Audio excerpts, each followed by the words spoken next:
Omar Bongo et le père Paul Mbabesol devaient passer au deuxième tour. Mais Omar Bongo a dit à ses forces et à son gouvernement qu'il n'accepterait pas de passer au deuxième tour. Que pour lui, le deuxième tour, c'est pour une humiliation. Il fallait impérativement le proclamer élu. Ils sont là, ils sont encore vivants, ceux qui ont vécu ces moments-là. Les candidats étaient nombreux, mais le principe voulait que Omar Bongo et Mbabesol aillent au deuxième tour. Mais en bafouant les principes démocratiques, on a proclamé Omar Bongo élu. Je vais directement en 2009. En 2009, il y avait un seul tour. Mais la réalité a voulu que Mbaba soit choisi par les Gabonais. Et Mbaba devait être le successeur d'Omar Bongo. Et je peux même dire qu'il pouvait l'être indirectement par la volonté d'Omar Bongo, qui n'a pas voulu établir un acte de naissance à Ali Bongo. Puisque l'acte de naissance dont nous parlons a été établi le 25 mai. Omar Bongo n'était plus à Libreville. Il n'était plus à Libreville. Il était maintenant à Barcelone. Mort ou vivant, mais il était à Barcelone. Donc, Omar n'a pas voulu donner la nationalité à Ali Bongo. Si on veut me prouver le contraire, qu'on m'apporte l'acte d'adoption, au moins. Mais même cet acte d'adoption, moi je ne l'ai pas. Donc c'est une apatride. Alors, nous pensons que, avant de parler de l'élection, il faut résoudre ce problème, qui sont des problèmes fondamentaux. Mais enfin, sauf si tous les membres du PDG ne sont pas des Gabonais, pour accepter une situation telle que celle que nous sommes en train de décrire devant votre caméra. Donc, pour nous, il faut que l'ensemble de ces problèmes soit résolu. Et nous disons que nous nous demandons dans quel pays nous nous trouvons. La Constitution prévoit la Haute Cour de justice.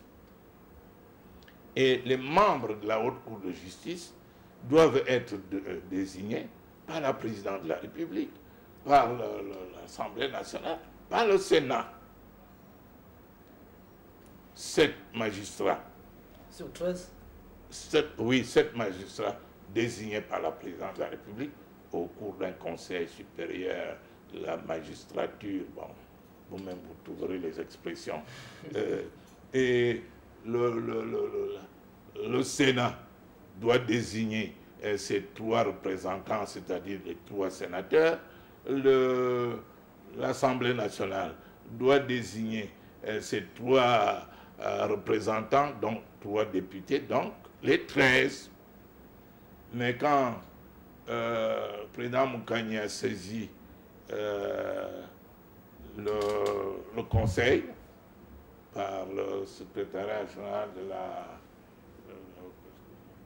de la Cour de cassation, voilà exactement, mais on s'est aperçu que la Haute Cour de justice existait sur papier, mais n'avait aucun magistrat. Vous voyez le pays dans lequel vous vous trouvez? La Constitution prévoit l'existence d'une Haute Cour de justice. Mais cette Haute Cour de justice n'a ni les membres désignés par la présidente de la République, ni les membres désignés par le Sénat, ni les membres désignés par l'Assemblée nationale. Et nous disons que nous dirigeons ce pays en respectant la loi. Mais quelle loi? La Constitution est la mère des lois. Vous le savez, M. Alban. Et si au niveau de la Constitution, vous ne prenez pas toutes les dispositions pour la respecter, vous n'êtes plus dans un état de droit. Moi, quand j'ai saisi la Cour constitutionnelle en 2009, mais c'était pour qu'on puisse respecter la loi. Puisque pour moi, Ali Bongo n'a pas une origine gabonaise. Mais, je m'excuse, mais il ne vous a jamais dit un jour hein, qu'il n'était pas d'origine étrangère. Il ne vous l'a jamais dit. D'ailleurs, il a prouvé, en prenant par exemple dans son cabinet... Mais son porte-parole l'a dit, c'est lui qui parle. Oui, il dit quoi? Il a dit que le président Ali Bongo Ondimba était bel et bien gabonais. Non, mais de toute façon, s'il veut être le porte-parole, qu'il évite d'être quelqu'un qui rapporte des propos qui ne reposent sur aucune base. Aucune base. Je vous apprends en passant, je m'excuse, peut-être que d'autres diront. Comment on appelle la télévision de la présidente a commencé, je ne veux pas faire sa publicité.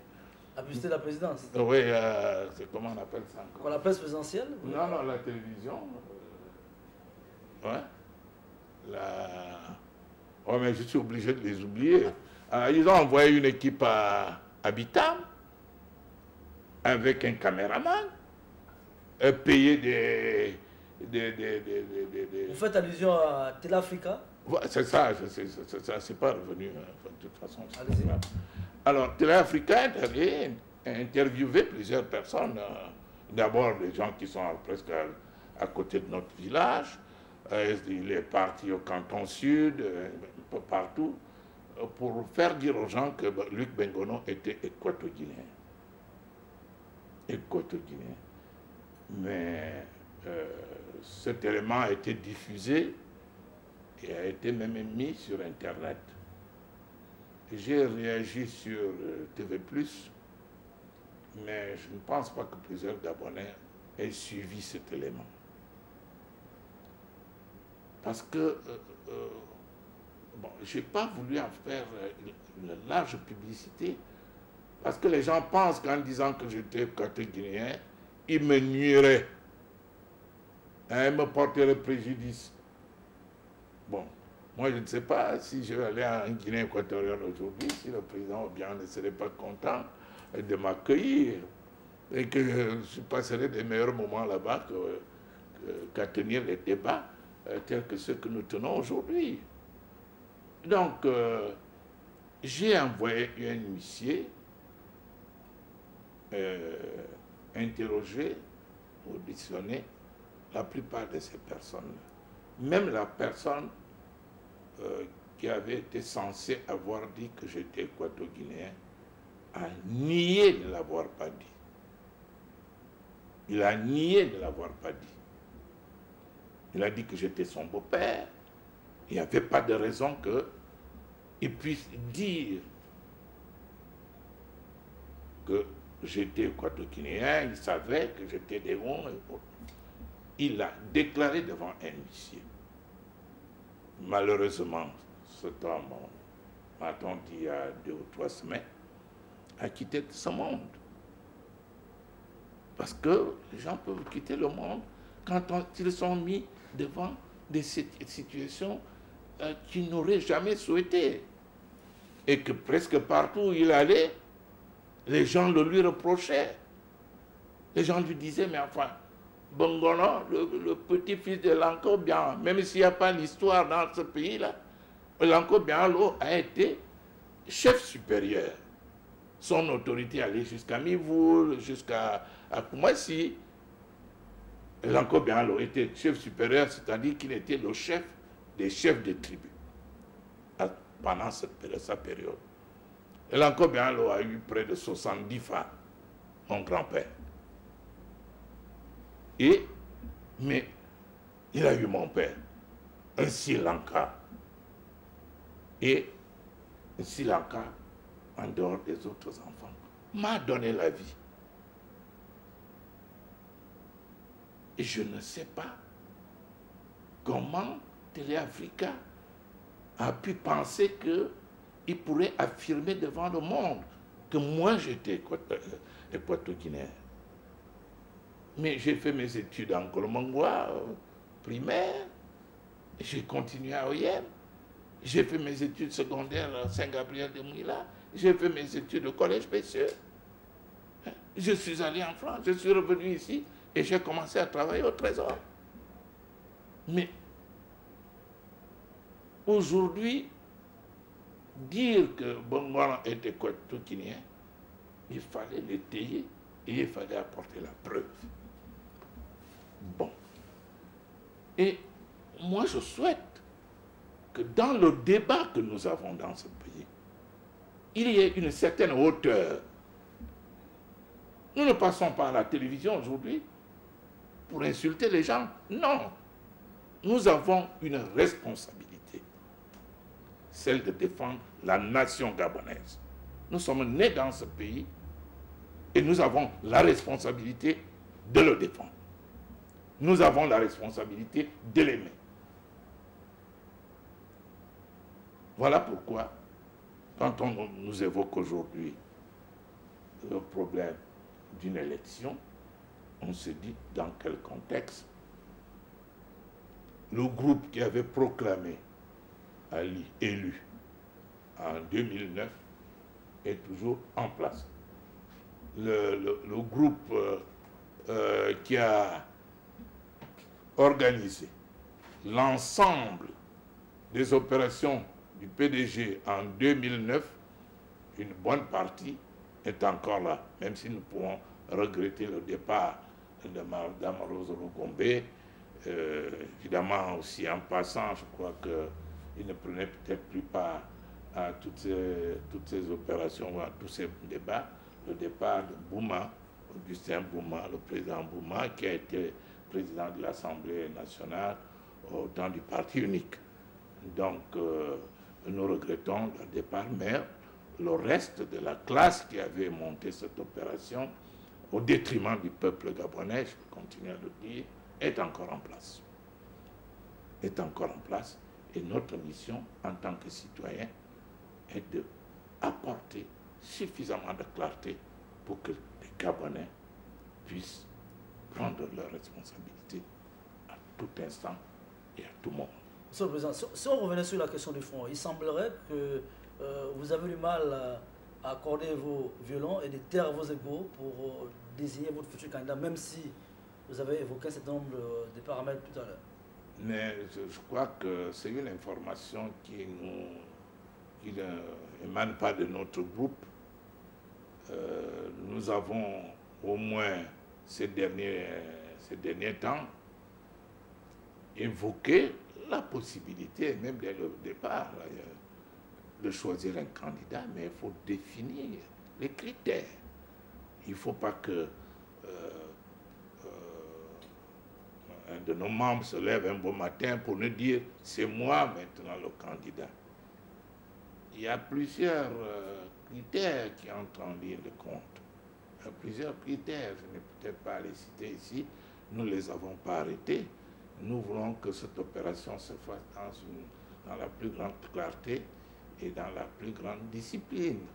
En cas de besoin, nous pourrions nous référer au peuple gabonais. C'est ce que certains partis font en Europe. Bon, nous l'avons dit à certains. En Europe, il y a, enfin, dans plusieurs partis aussi, dans les pays occidentaux, j'entends bien, il y a deux tours aux élections. Les primaires aux États-Unis constituent un premier tour. Mais en France, bien sûr qu'il y a deux tours. Le premier et les candidats les mieux placés passent au deuxième tour. Mais nous estimons qu'il faut que nous le fassions avec le maximum de clarté, de manière que nous puissions garder la solidarité du groupe. Et si entre nous,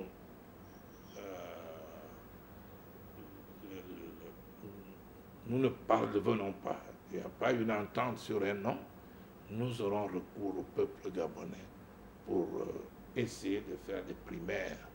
Bon, nous verrons dans quelles conditions nous pouvons le faire et nous verrons dans quelles conditions, s'il y avait un État démocratique, dans quelles conditions cet État démocratique pouvait nous aider.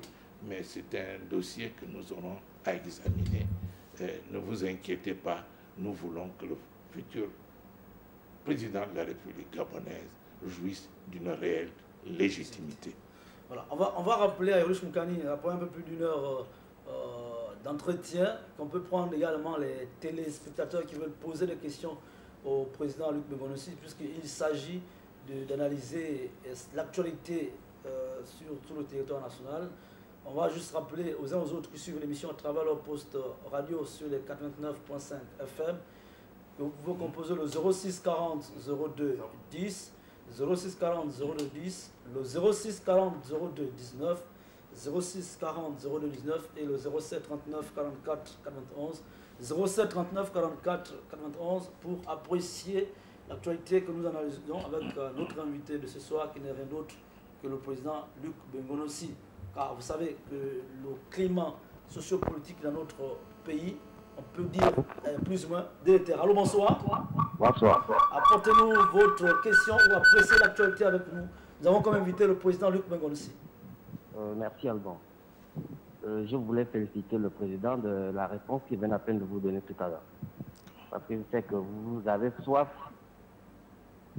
d'entendre le candidat de l'opposition en 2016. Donc, je félicite le président de bien répondre à cette question. Je n'ai pas donné le nom. Et si possible, que le peuple puisse même leur aider à trouver un meilleur candidat pour qu'Alibert ne soit plus au pouvoir en 2016. Parce que c'est ça le souhait de Gabonais.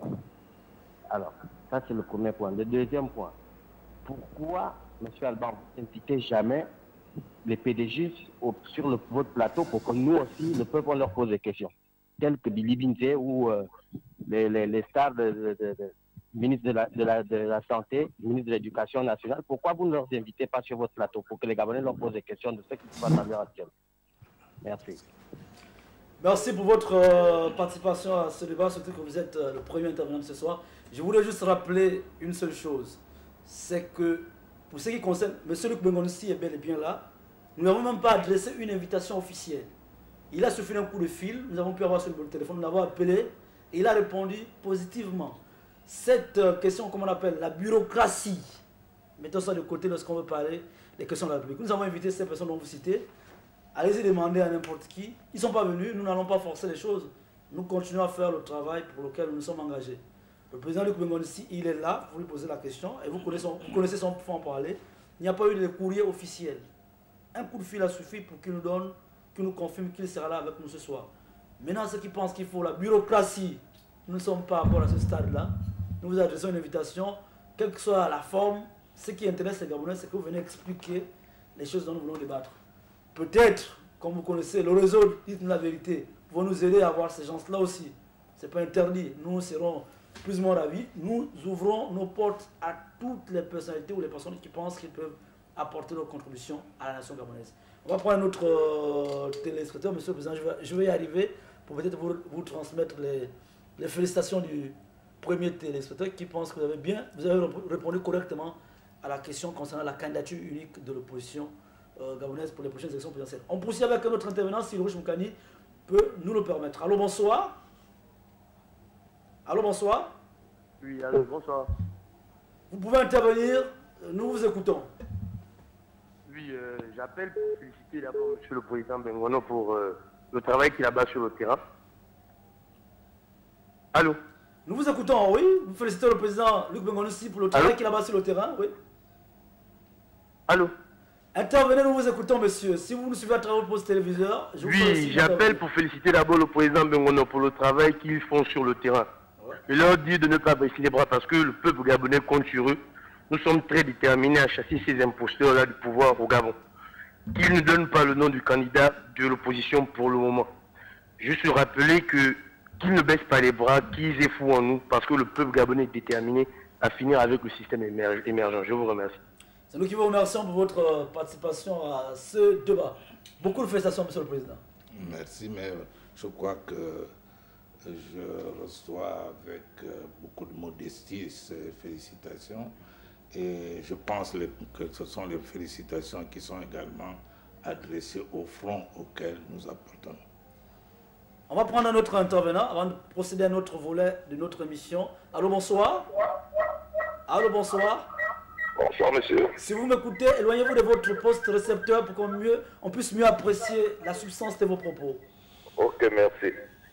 Moi, je revenais un peu sur un problème là. Vous dites que le PDG aux élections avec le feu président Omar Bongo, Mbabe se devait aller au deuxième tour avec le président Bongo et que ce dernier avait refusé d'aller à ce deuxième tour-là. Ce qui fait que les gens ont leur proclamé vainqueur. En 2009, vous nous faites comprendre que Ombo Bama a gagné. Les personnes qui étaient censées proclamer les élections ont donné victoire à l'autre. Et même si aujourd'hui, parce que moi je le constate, si aujourd'hui le PDG est en dehors d'Ali Bongo, quand un autre candidat, est-ce que ça ne peut pas être la même configuration? Quelles sont les précautions que le Front Uni a prévues pour éliminer cela? C'est ma préoccupation, s'il vous plaît. Merci. Merci pour votre préoccupation. Je veux prier le standard de permettre à M. Luc Bengonsi, au président Luc Bengonsi, de répondre à la question du téléspectateur. Sans biaiser. Hein. Non, merci, merci. Je voudrais d'abord lui adresser à nouveau mon bonsoir. Et je le remercie d'avoir soulevé à nouveau ces deux problèmes. Je faisais partie de la commission de centralisation des résultats des élections de 1993.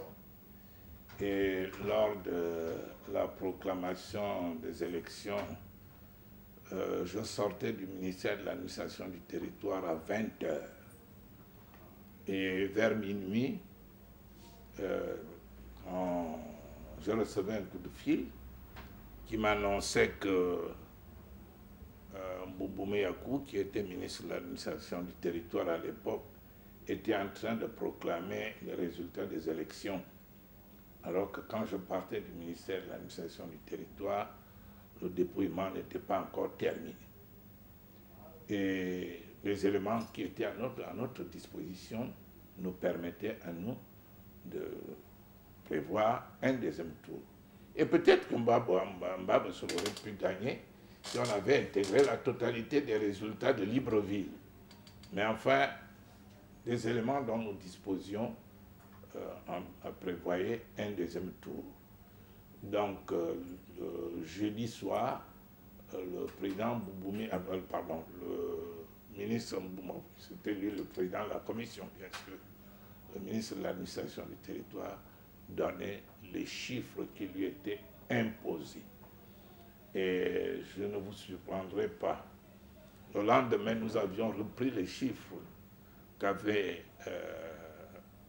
annoncé Mbouboumé Yakou, et nous on s'apercevait que Omar n'atteignait pas les 51,18% qui étaient annoncés, mais Omar n'avait que 48%.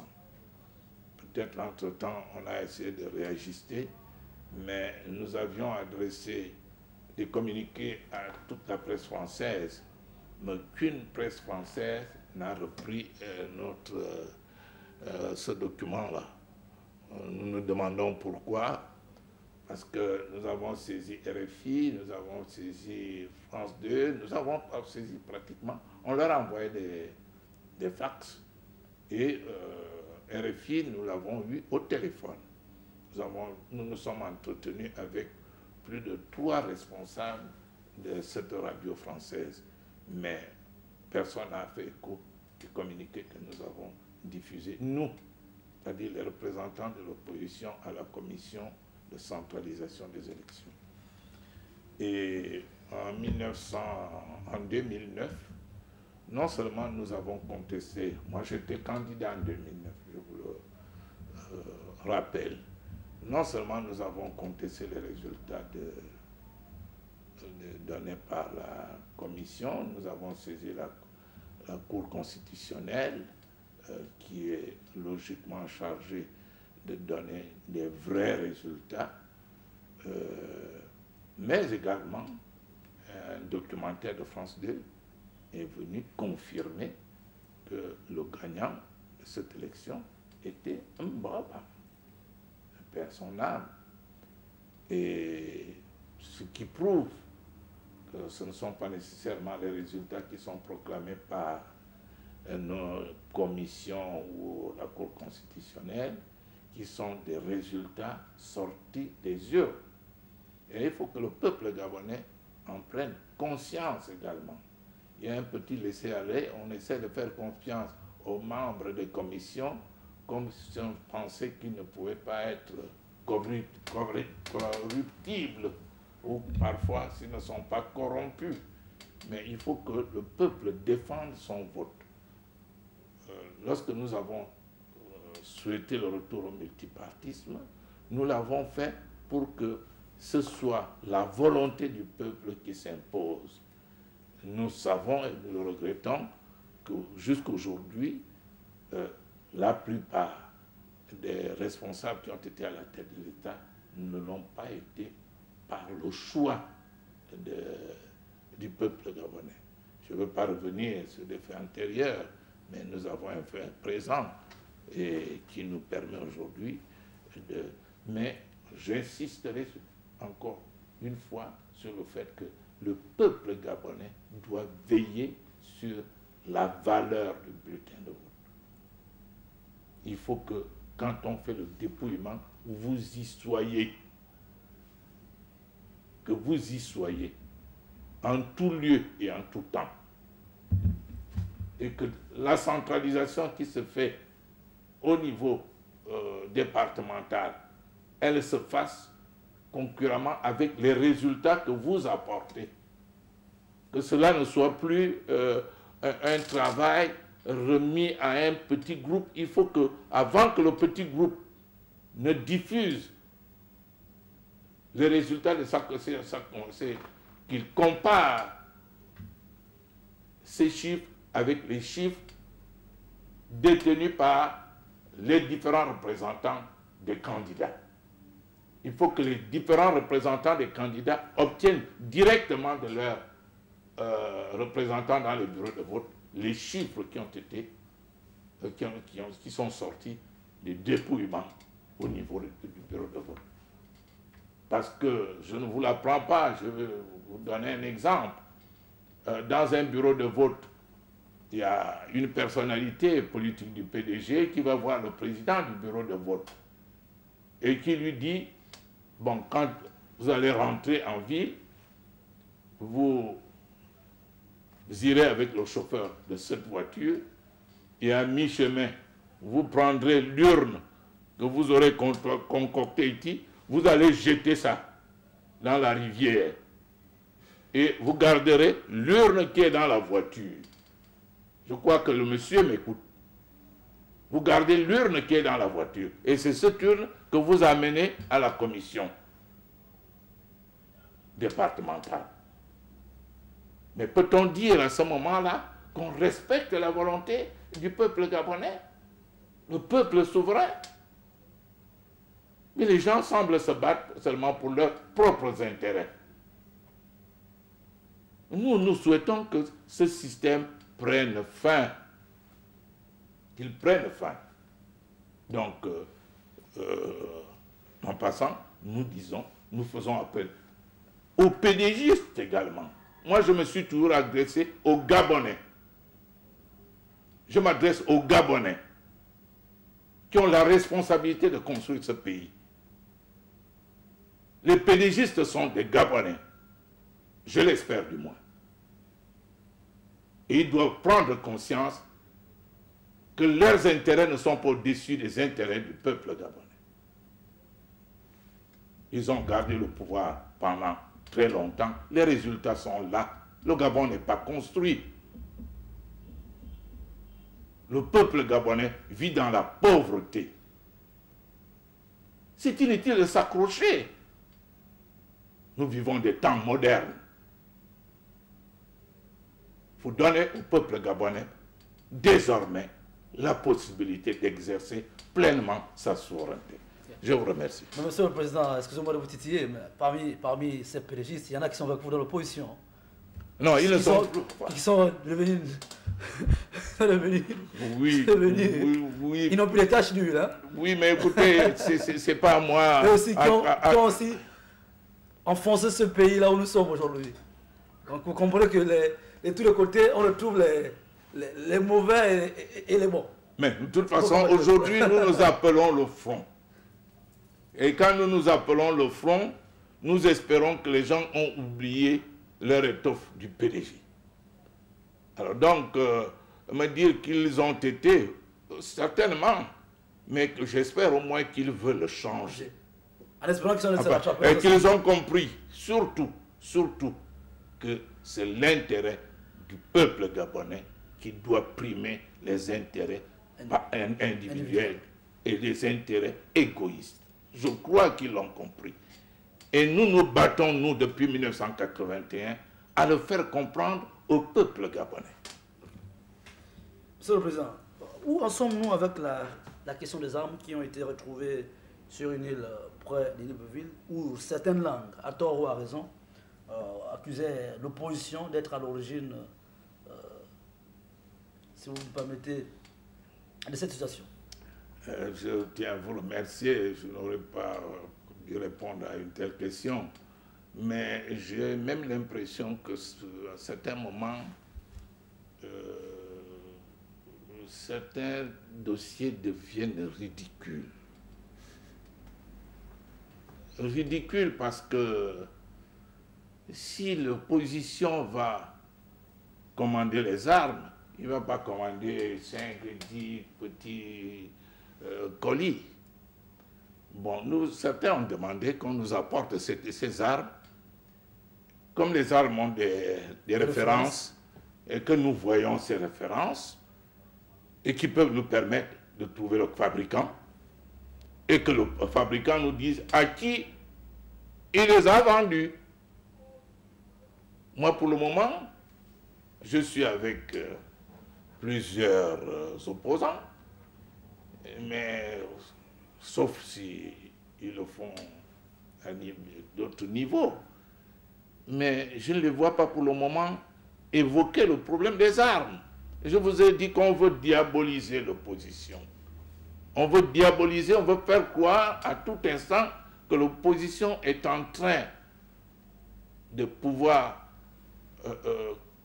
concevoir des stratégies diaboliques devant entraîner le peuple gabonais dans le chaos. Mais ceci est très faux. Mais le peuple gabonais crie de misère. Tout le monde l'affirme. Tout le monde affirme que le Gabon n'est pas construit. Mais enfin, ce n'est pas l'opposition qui est au pouvoir.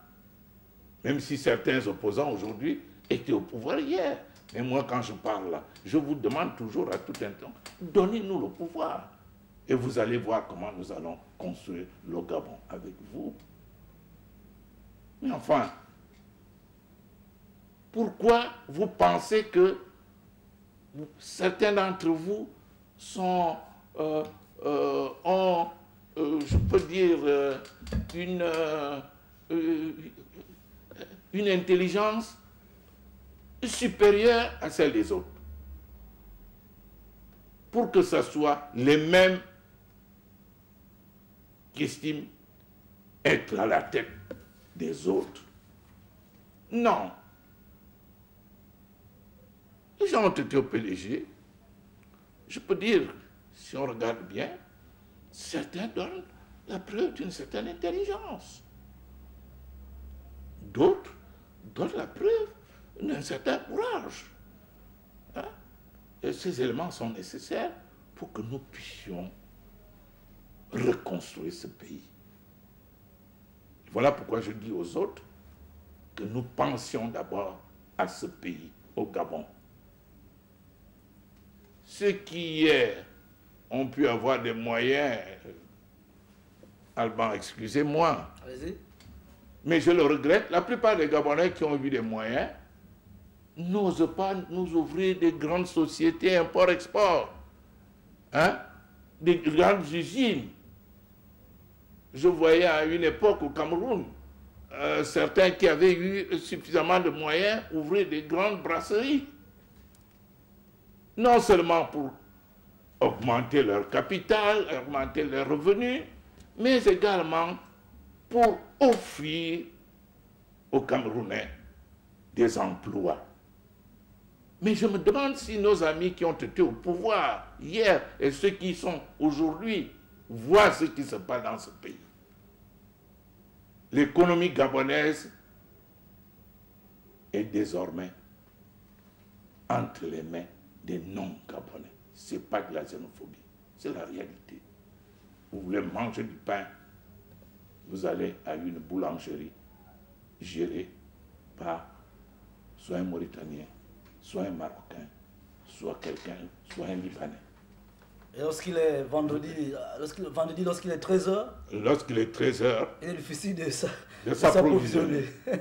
Et vous l'avez constaté, les grosses entreprises appartiennent à des Européens, à des Occidentaux.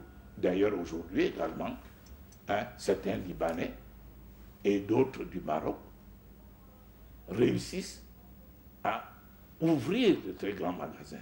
Mais où sont les Gabonais? Et où est l'argent qu'ils ont eu de l'État? J'ai lu un document hier. Ils ont fait le choix de garder leur argent dans les comptes en Suisse. C'est un choix personnel. Je lisais un document qui disait qu'il y avait un certain nombre d'Africains qui étaient des milliardaires.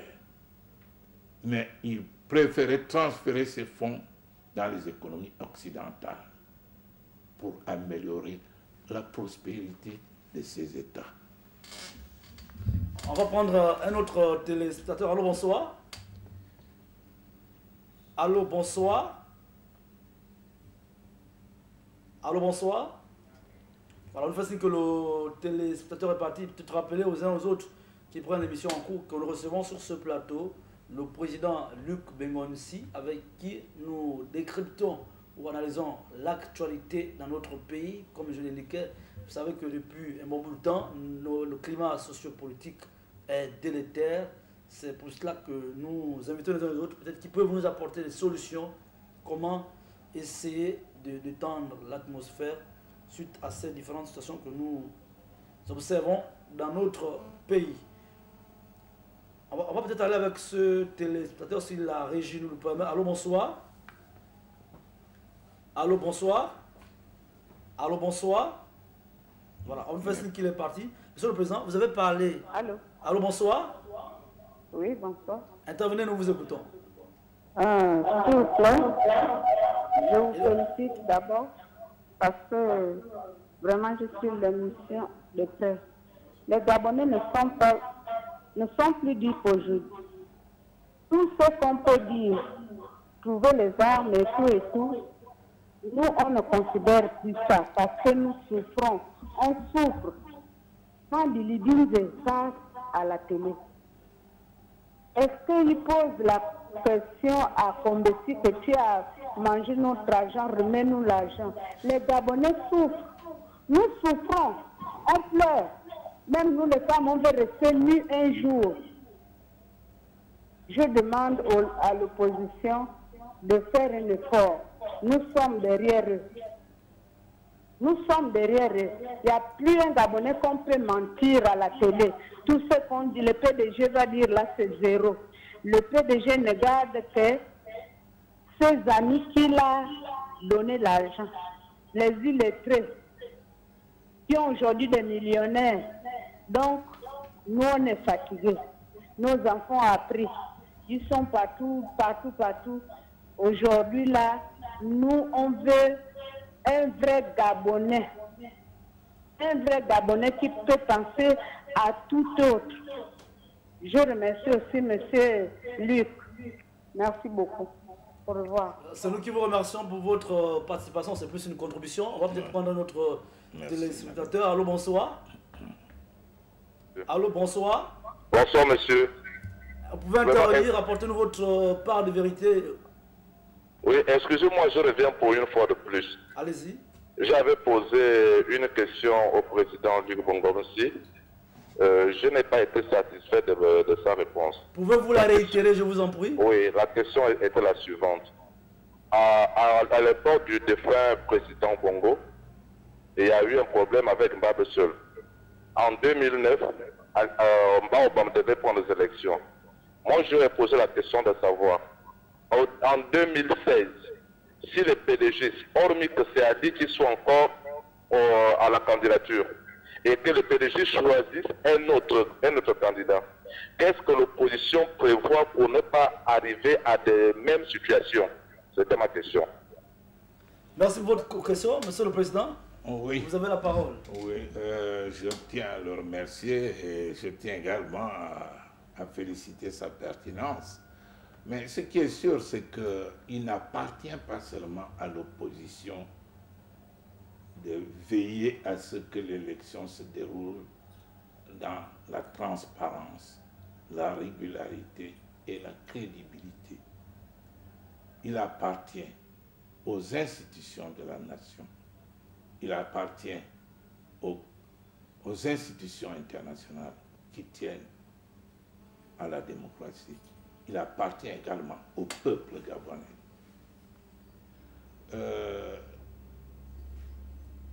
Je crois en 2011, l'opposition qui s'était retrouvée à Paris avait souhaité la convocation d'une conférence nationale pour débattre de l'ensemble de ces problèmes. Bon, cette conférence n'a pas été convoquée jusqu'aujourd'hui. Et le plus surprenant, c'est que les PDGistes, les émergents, veuillent nous parler exclusivement désormais de l'élection de 2016, sans qu'il n'y ait toilettage de la liste électorale, sans qu'il y ait le découpage électoral, enfin des circonscriptions électorales, sans qu'il y ait la révision du code électoral. Il y a un certain nombre d'opérations à effectuer avant qu'une élection ne puisse avoir lieu dans ce pays. Il y a à définir notamment le rôle de la commission électorale, dite indépendante. Il y a à définir la position de la Cour constitutionnelle dans la gestion des élections dans notre pays. Parce que si la Cour constitutionnelle n'a pour objet que pour entériner la nomination d'un homme qu'on met à la présidence de la République, cette institution ne défend pas les intérêts du peuple gabonais. Mais qu'est-ce que l'opposition souhaite? L'opposition exige que nous revenions à une élection à 2 tours.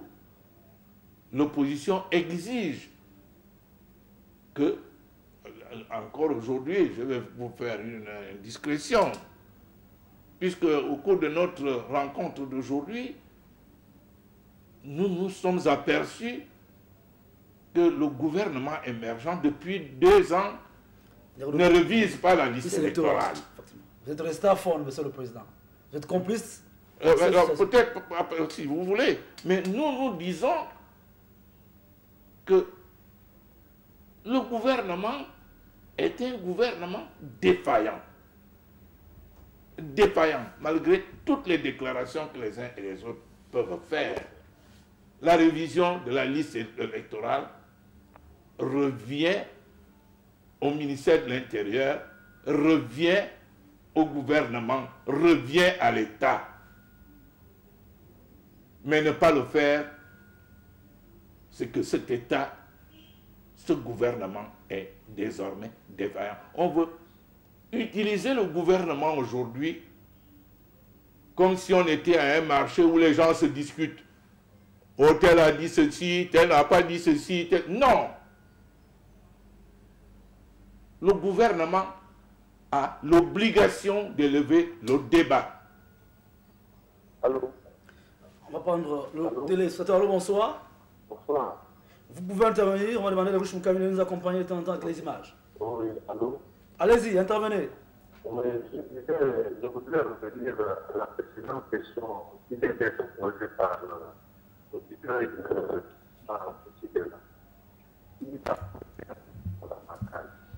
beaucoup père n'a jamais fait une élection au Gabon, tout le monde le sait. Beaucoup fils n'a jamais non plus gagné les élections.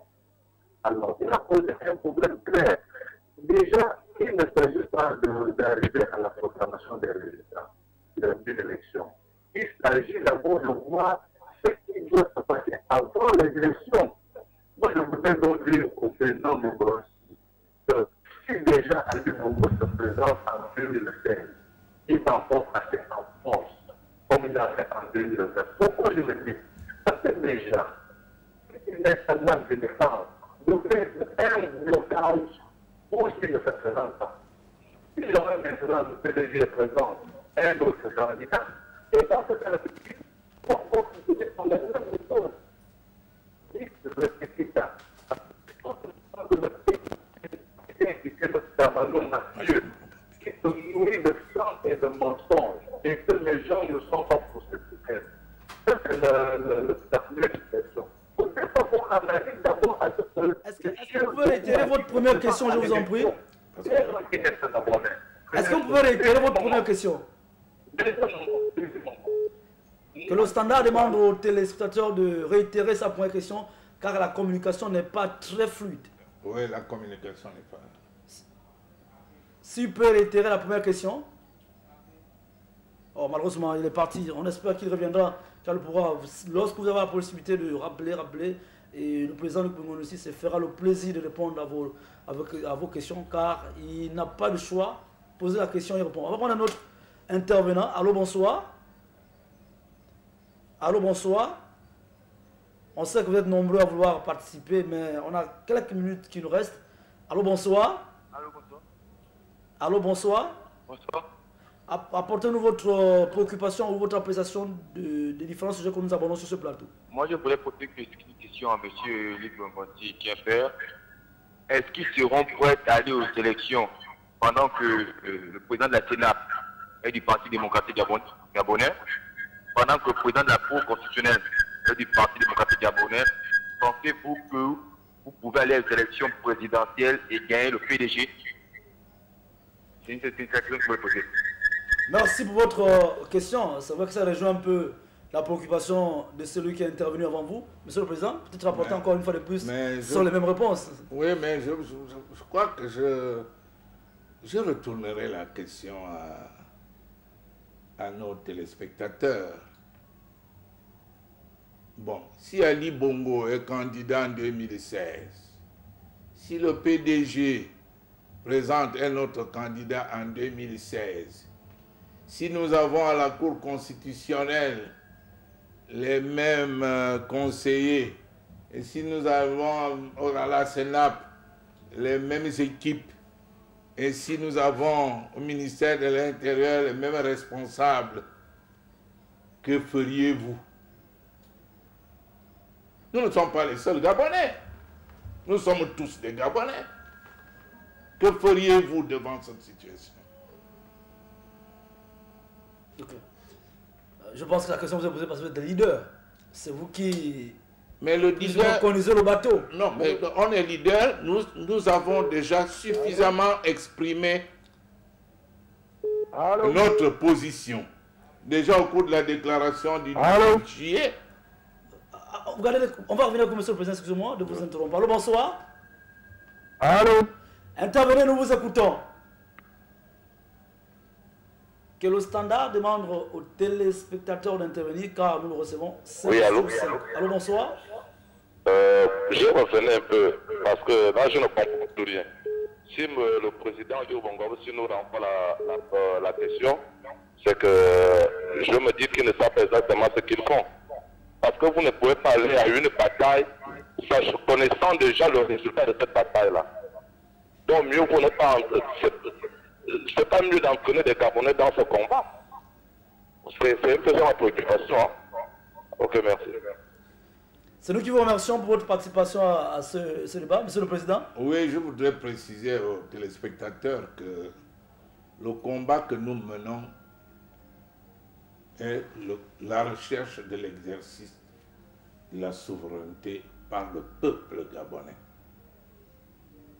À cet effet, nous avons besoin de tous les Gabonais pour mener ce combat. Je suis ici et avec beaucoup de modestie, je me plie devant vous. Je dis qu'en 2009, j'ai soulevé un problème. Mais j'ai eu l'impression que les Gabonais ne nous ont pas écoutés. En 2009. Mais vous avez toutes les preuves aujourd'hui, même si certains de nos compatriotes savaient de quoi je parlais.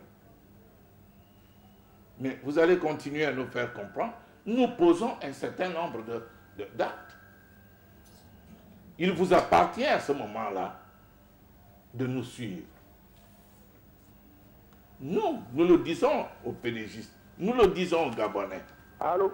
Qu'en 2009, allô? Celui qui prend les destinées de ce pays n'est pas d'origine gabonaise. Et la Constitution dit en son article 10 que celui qui n'est pas né au Gabon, qui n'est pas de père et de mère gabonais, ne peut pas accéder à la présidence de la République. Allô? Qui nous a écoutés. On va y revenir. Allô, bonsoir. Allô? Allô, bonsoir. Intervenez, monsieur, allô? Nous vous écoutons. Intervenez. Allô? Allô? Malheureusement, le téléspectateur ne nous a pas peut-être saisi. Peut-être quelques difficultés avec la communication, mais ce n'est pas bien grave. On va prier qu'il nous revienne au moment qu'il voudra. Oui, monsieur le Président, on va peut-être sur un autre volet. Oui. Vous parliez de saisir la Cour pénale internationale pour qu'une enquête indépendante soit commise afin de déterminer la nature des armes qui ont été utilisées contre les populations le 1er mai 2015 à Libreville. Voilà. Est-ce que vous pensez que la CPI pourrait intervenir lorsqu'on sait qu'en 2009, il y a eu des événements un peu similaires avec les morts de Port-Gentil que beaucoup ont critiqué. On n'a jamais vu une intervention venant d'une organisation, bien une institution internationale à ce sujet.